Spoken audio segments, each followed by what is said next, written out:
3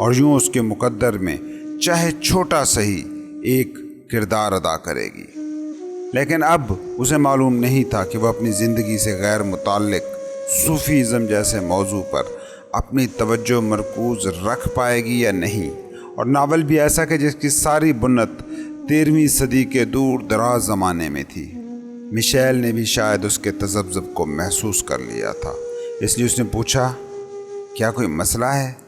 تھوڑی دیر تک ایلا کی طرف سے جب کوئی جواب نہ ملا تو وہ پھر اصرار کر کے بولی، سنیں، اگر کوئی بھی مسئلہ ہے تو آپ مجھ پر بھروسہ کر سکتی ہیں۔ ایلا مشیل کی بات سن کر کچھ دیر خاموش رہی، مگر پھر اس نے مشیل کو سچ بتانے کا فیصلہ کر لیا۔ بات صرف یہ ہے کہ مجھے معلوم نہیں کہ ان دنوں میں کسی تاریخی ناول پر توجہ مرکوز کرنے کے لیے درست ذہنی حالت میں ہوں۔ مجھے رومی اور اس سب میں دلچسپی تو ہے، مگر پھر بھی یہ موضوع میرے لیے اجنبی ہے۔ شاید آپ مجھے کوئی دوسرا ناول دے سکیں۔ آپ تو جانتی ہیں، کچھ ایسا جسے میں آسانی سے پڑھ کر بیان بھی کر سکوں۔ مشیل نے جواب میں کہا کہ یہ ایٹیٹیوڈ کچھ مناسب نہیں لگ رہا۔ آپ یہ کہنا چاہتی ہیں کہ آپ جن کتابوں کے متعلق جانتی ہیں انہی پر بہتر کام کر سکتی ہیں؟ اب ایسا تو نہیں ہو سکتا، صرف اس لیے کہ آپ اس ریاست میں رہتی ہیں۔ آپ صرف ان ناولوں کی عدالت کریں گی جن کا پس منظر میساچوسٹس ہو۔ کیا آپ یہ کہہ رہی ہیں؟ او، میرے کہنے کا یہ مطلب نہیں تھا، ایلا نے کہا، اور اسے فوراً یہ احساس ہوا کہ یہ جملہ اس نے اس سے پہر بہت مرتبہ بولا تھا۔ اس نے اپنے شوہر پر یہ دیکھنے کو نظر ڈالی کہ کیا اس نے بھی یہ نوٹس کیا تھا، لیکن ڈیوڈ کے تاثرات کو سمجھنا مشکل تھا۔ فون سے اچانک مشیل کی آواز گونجی، بیشتر وقت ہم ایسی کتابیں پڑھتے ہیں جن کا ہماری زندگیوں سے کوئی تعلق نہیں ہوتا۔ یہ ہمارے کام کا، ہماری نوکری کا حصہ ہے۔ ابھی اسی ہفتے میں نے ایک ایرانی خاتون کی کتاب پر کام مکمل کیا ہے جو تہران میں ایک قہوہ خانہ چلاتی تھی اور اسے ملک چھوڑ کر فرار ہونا پڑا۔ کیا مجھے اسے کہنا چاہیے تھا کہ وہ مسودہ کسی ایرانی ایجنسی کو بھیجے؟ نہیں، بالکل نہیں۔ خود کو احمق اور قصوروار محسوس کرتے ہوئے ایلا منہ ہی منہ میں بڑبڑائی۔ دور دراز زمینوں اور ثقافتوں کے لوگوں سے ربط قائم کرنا، کیا یہ اچھے ادیب کی خوبیوں میں سے ایک نہیں؟ مشیل نے کہا۔ ایلا جلدی سے بولی، بالکل ایسا ہی ہے۔ سنیے، بھول جائیں جو میں نے کہا، ڈیڈ لائن سے پہلے رپورٹ آپ کی میز پر ہوگی۔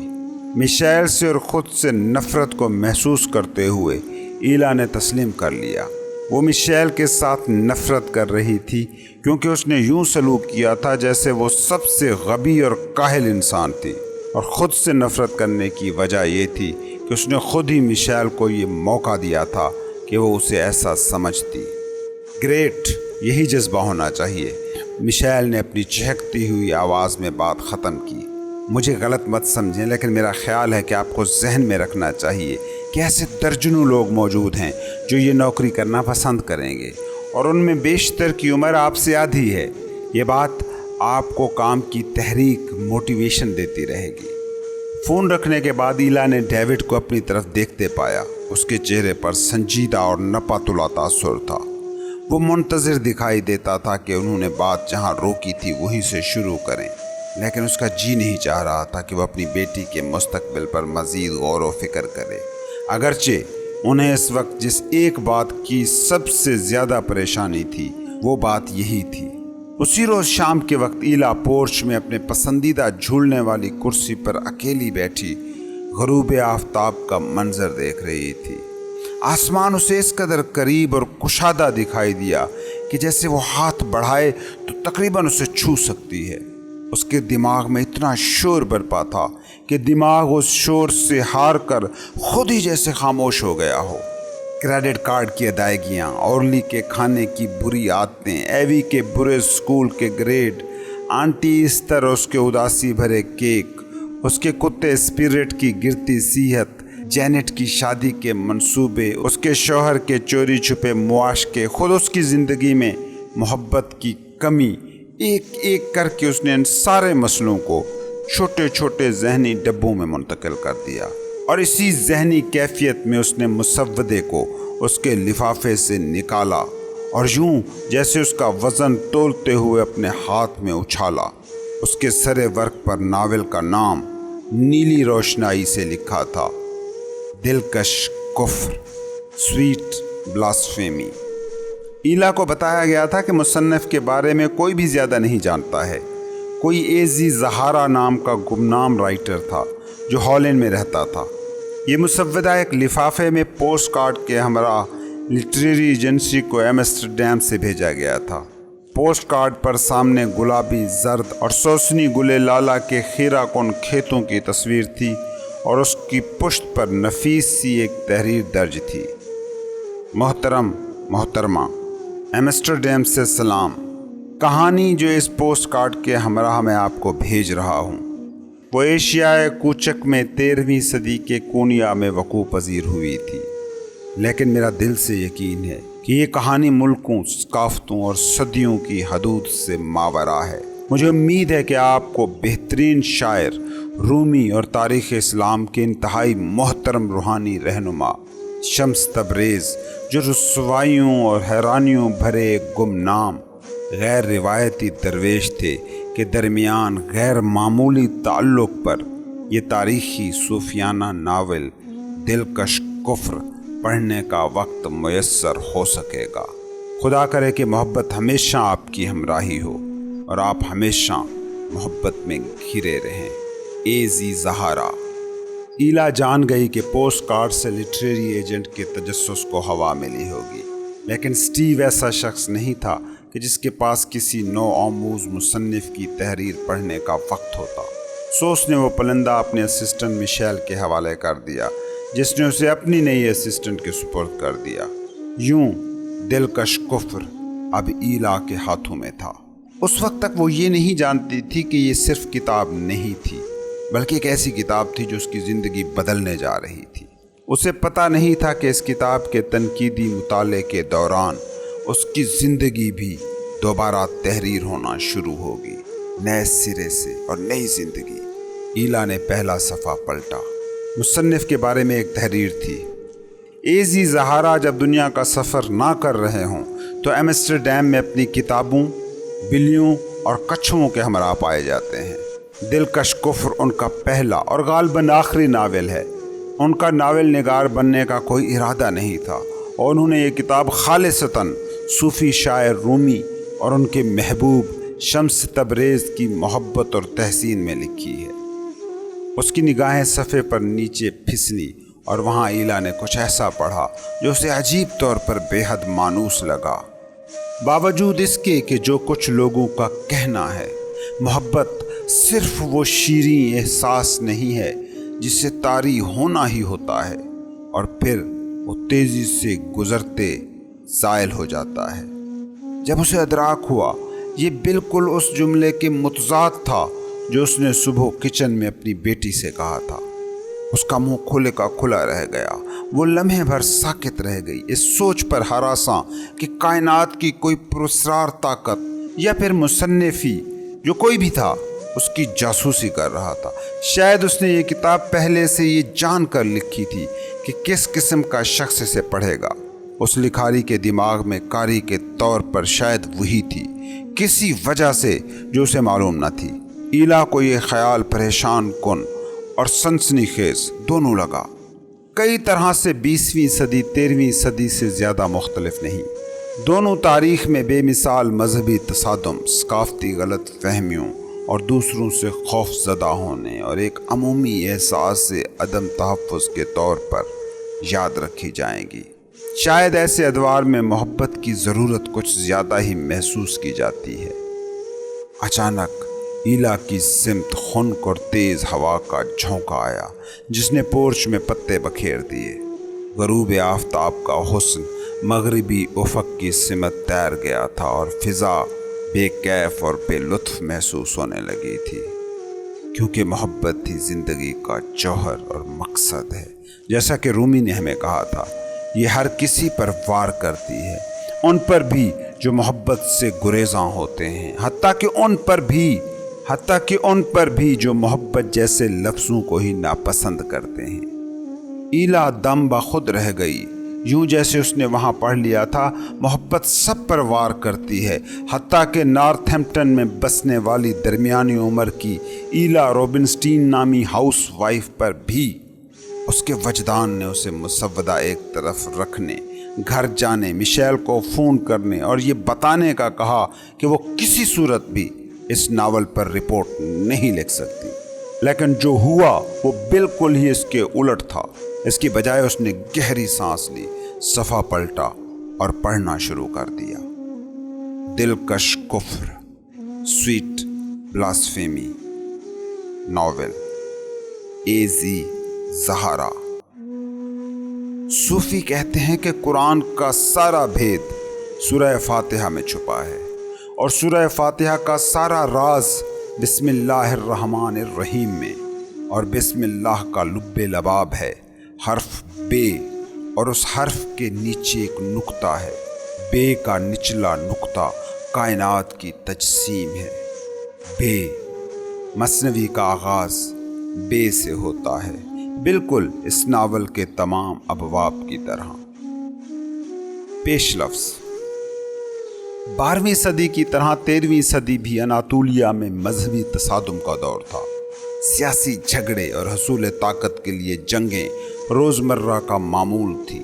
مغرب میں صلیبیوں نے یروشلم کے راستے قسطنطنیہ پر قبضہ کیا اور اسے غارت کیا، جس کا نتیجہ بازنطینی سلطنت کی تقسیم کی صورت میں نکلا۔ مشرق میں انتہائی منظم منگول سپاہ چنگیز خان کی قیادت میں تیزی سے آگے بڑھ رہی تھی۔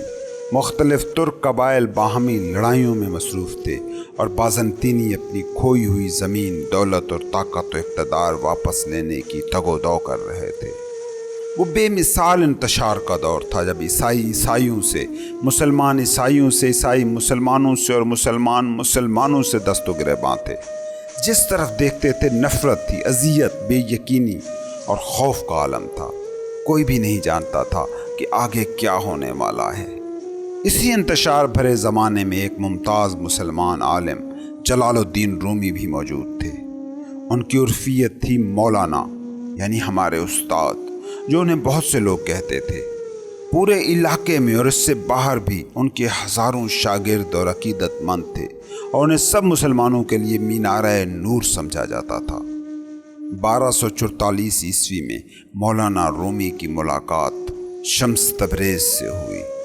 غیر روایتی انداز و اطوار اور ملحدانہ دعووں والا ایک درویش، ان کی اتفاقی ملاقات نے دونوں کی زندگیاں بدل دی۔ ایک ہی وقت میں یہ آغاز تھا ایک مضبوط اور منفرد دوستی کا، جس سے آنے والی صدیوں میں صوفیاء نے دو بحروں کے ملاپ سے تشبیہ دینا تھی۔ اس غیر معمولی رفیق سے ملنے پر مولانا رومی تمام رسمی اصولوں اور پابندیوں سے آزاد ہونے کی جرت کرتے ہوئے ایک مرکزی دھارے کے عالم سے نکل کر ایک مخلص صوفی، جذبہ شوق سے سرشار شاعر، محبت کے وکیل اور صوفی درویشوں کے وارفتہ رقص کے بانی بن گئے۔ تعصب، نفرت اور تصادم کے اس دور میں وہ اپنے دروازے تمام پس منظر کے لوگوں کے لیے کھولتے ہوئے آفاقی روحانیت کے لیے اٹھ کھڑے ہوئے۔ ظاہری جہاد کی بجائے، جسے کافروں کے خلاف جنگ کے طور پر بیان کیا جاتا ہے اور جس پر ان دنوں کی طرح آج بھی بہت سے لوگ عمل کرتے ہیں، رومی باطنی جہاد کے لیے اٹھے، جس کا مقصد اپنی انا، نفس کے خلاف لڑنا اور آخر میں اس پر غلبہ پانا تھا۔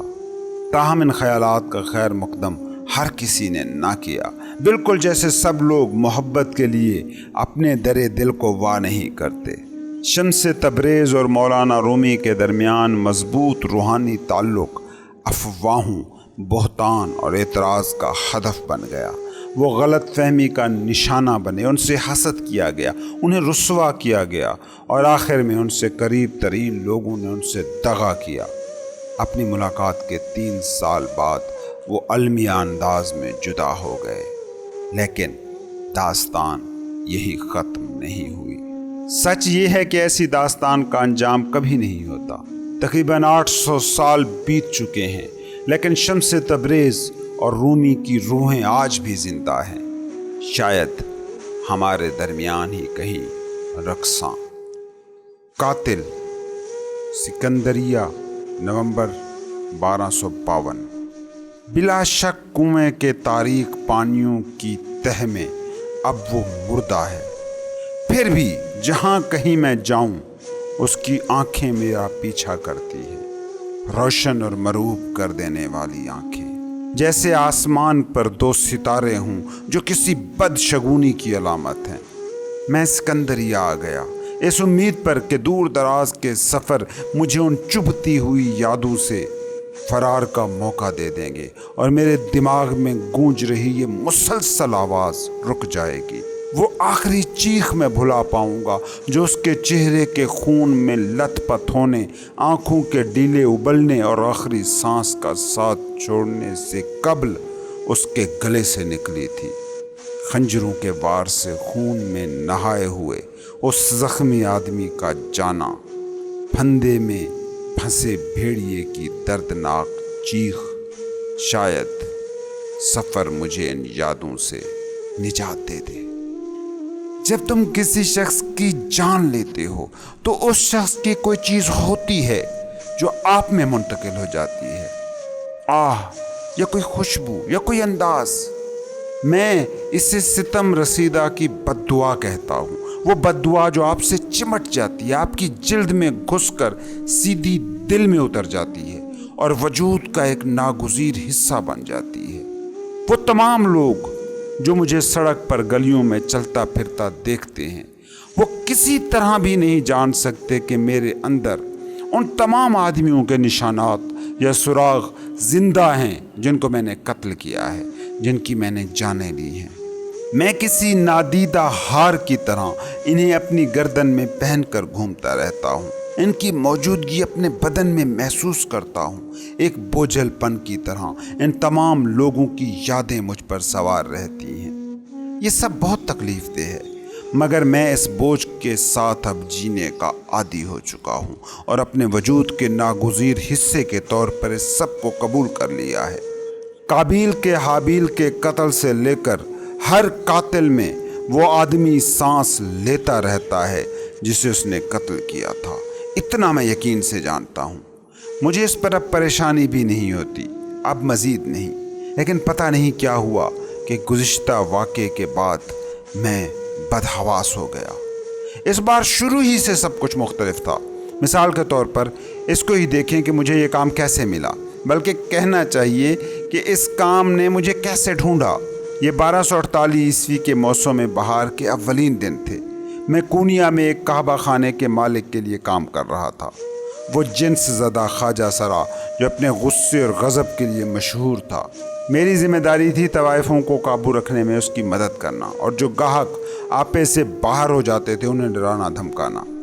مجھے وہ دن بہت اچھی طرح یاد ہے۔ میں ایک طوائف کی تلاش میں تھا جو خدا کی تلاش میں، خدا کے جستجو میں کعبہ خانے سے فرار ہو گئی تھی۔ وہ ایک خوبصورت لڑکی تھی جس نے ایک طرح سے میرا دل توڑا تھا، اور اگر میں اسے ڈھونڈنے اور پکڑنے میں کامیاب ہو جاتا تو میں اس کا چہرہ ایسا بگاڑتا کہ کبھی کوئی مرد اس پر اپنی نظریں دوبارہ ڈالنا ہی پسند نہ کرتا۔ میں اس بے وقوف عورت کو پکڑنے کے قریب ہی تھا جب مجھے اپنی دہلیز پر ایک پراسرار خط ملا۔ میں لکھنا پڑھنا نہیں جانتا تھا، اس لیے وہ خط میں مدرسے میں لے گیا۔